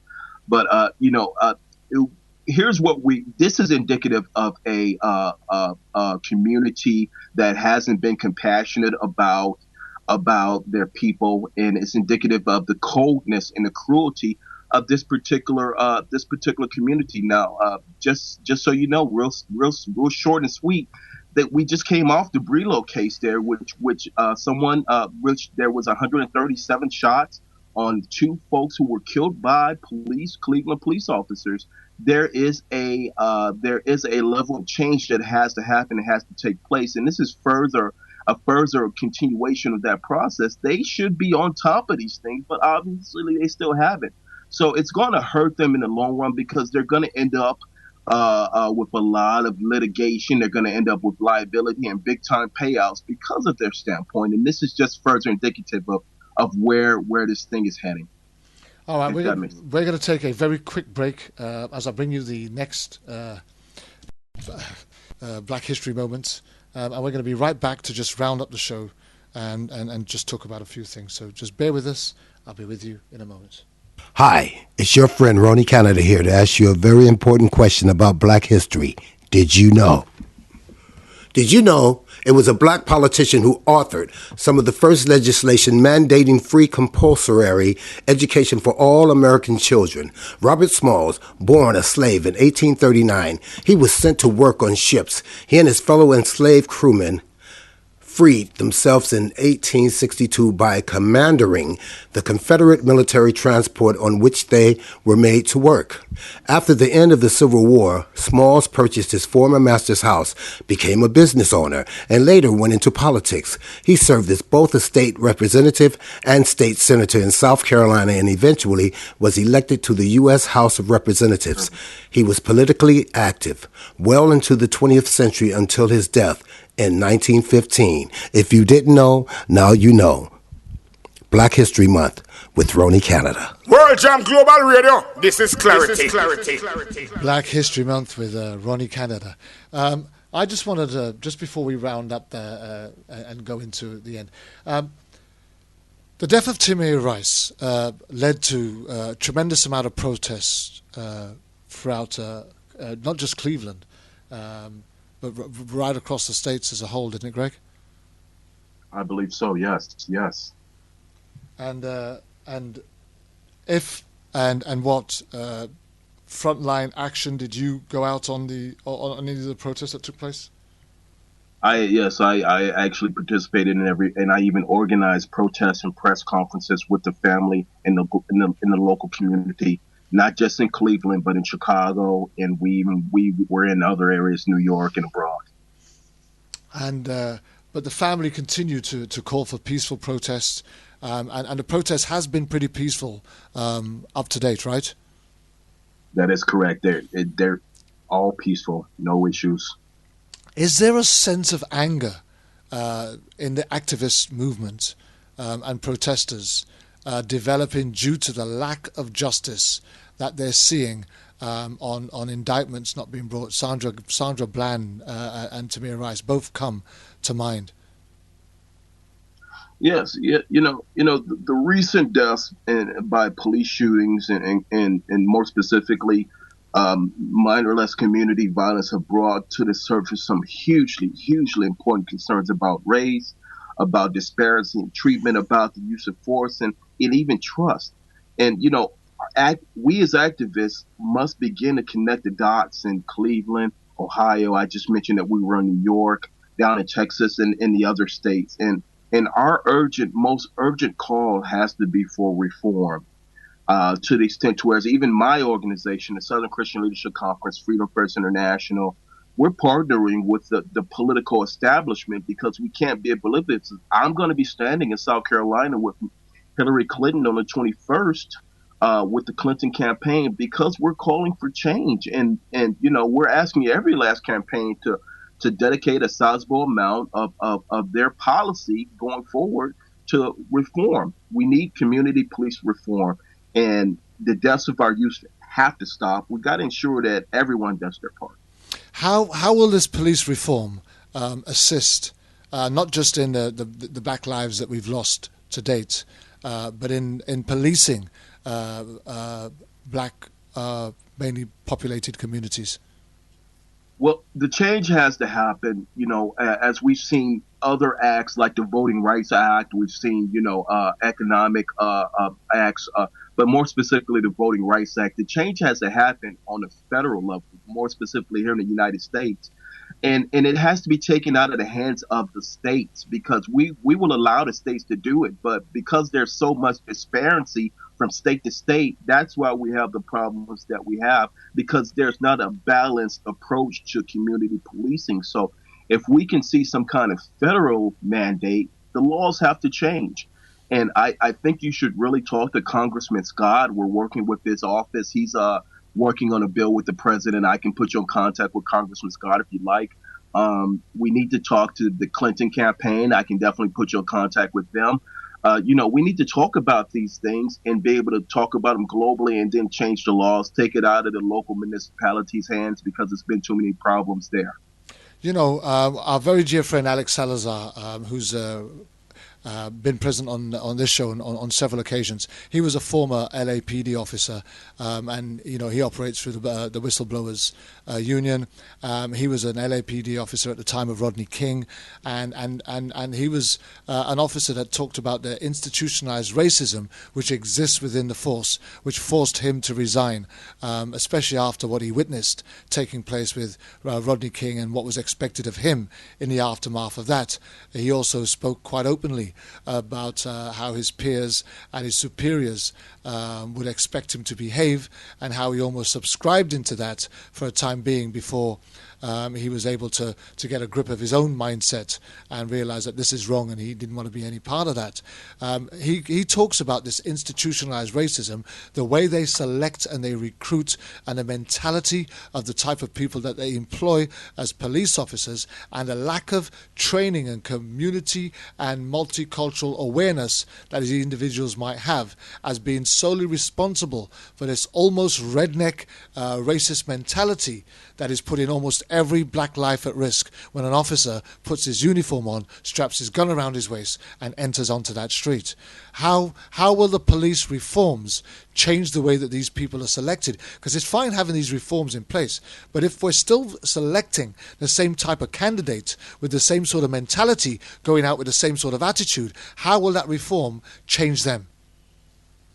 Well, and really to answer your question, I would say that, you really need to ask the diehard police reporters about, those actions. I would say, basically really what needs to happen is, when you have facts of cases like Tamir's case and John Crawford's case, and it's above and beyond witness statements, you have actual video evidence, and it speaks louder than witness testimony. We really got to be able to look at that, because if we don't do something about reform, then people are gonna take matters into their own hands, and they're not gonna believe and trust the system anymore. A young black man who has a gun and the police come, he's gonna instantly, I'm not gonna get justice, so I'm just gonna shoot you and kill you. There's problems that result with this type of thinking. So we have to come together for community policing, for community reform, for policing reform. We have to come together, whatever side of the fence you're on.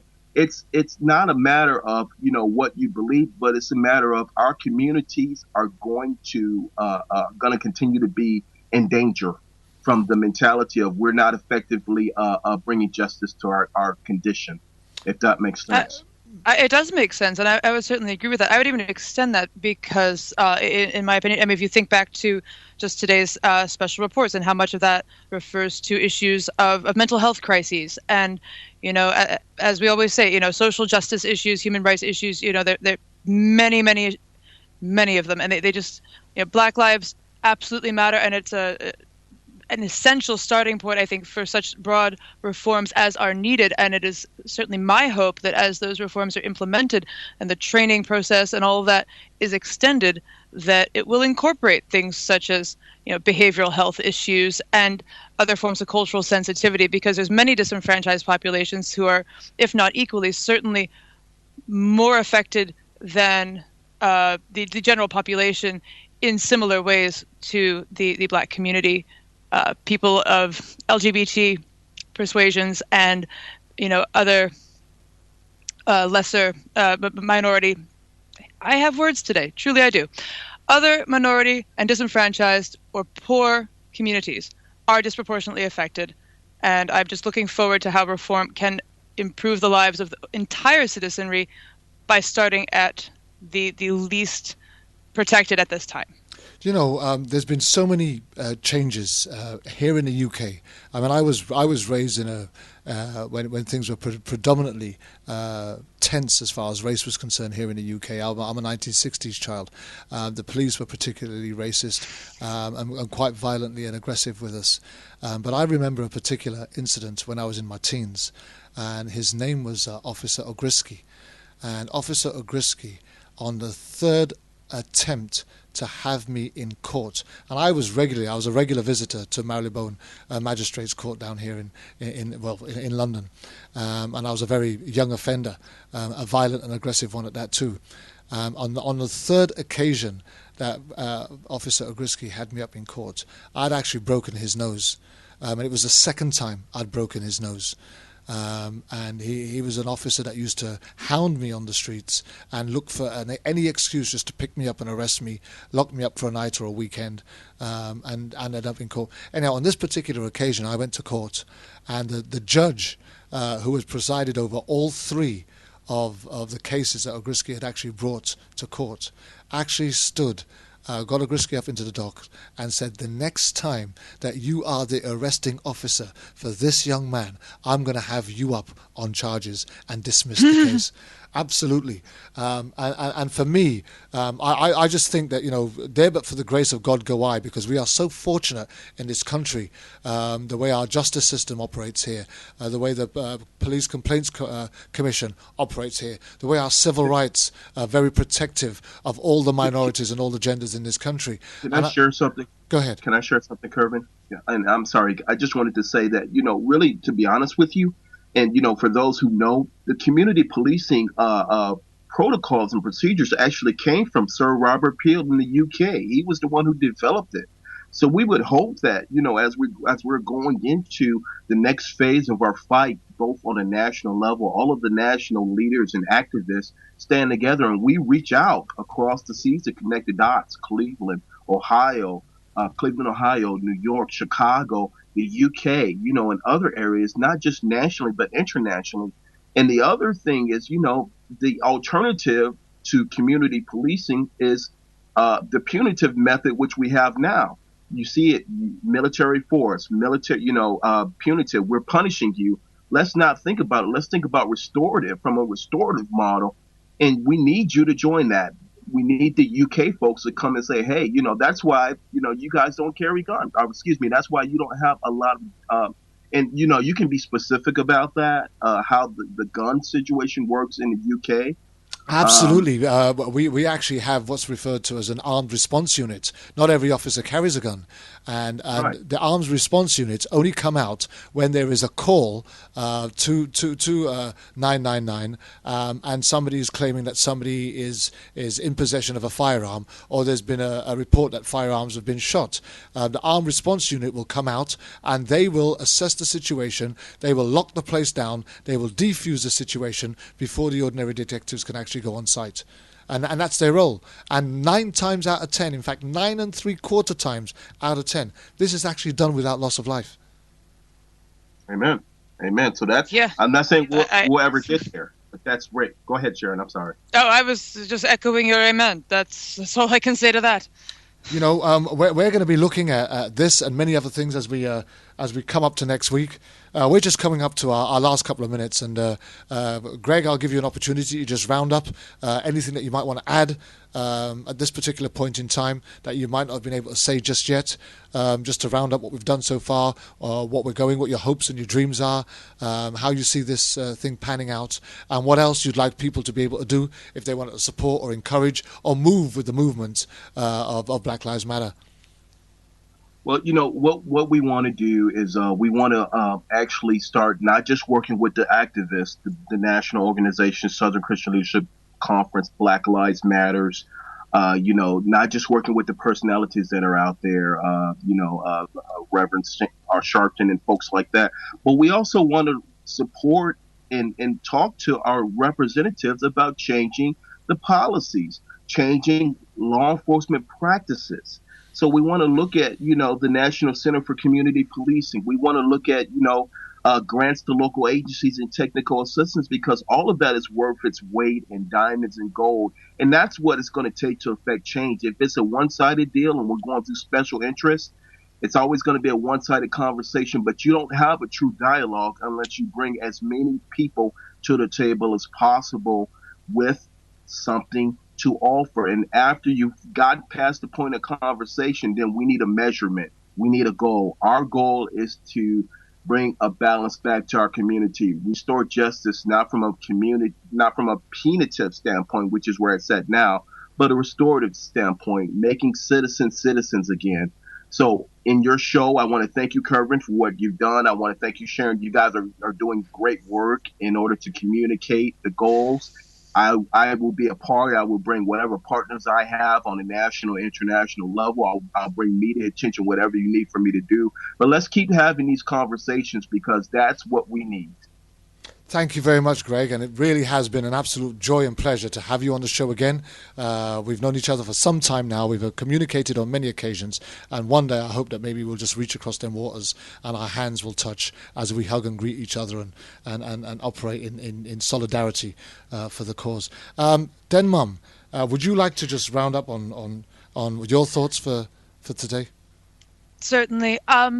I mean, obviously, this is a particularly egregious example of something that we discuss virtually every week in some fashion. And, you know, my heart goes out to every family and every individual who's been affected, even indirectly, by these sorts of tragedies. And, you know, I think it is a great failure of justice that it has been this long and so little has been accomplished in Tamir's case specifically. I think it's a great injustice how little is accomplished to see change, even on a small level with the officers involved in so many cases. But, you know, when it does happen, when we do see a bit of reform, it does bring encouragement. And I thank you so much, Greg, for speaking to that point because, you know, nothing does change overnight, but change is what we all work for every single day. And if we keep working, then it will come. And from the human perspective, I just want to reach out again, as we did earlier today, encourage anyone who wishes to share with us their story, the story of their loved one. We are so interested in knowing about the human lives and the individuals and their families who've been affected in these ways. And again, please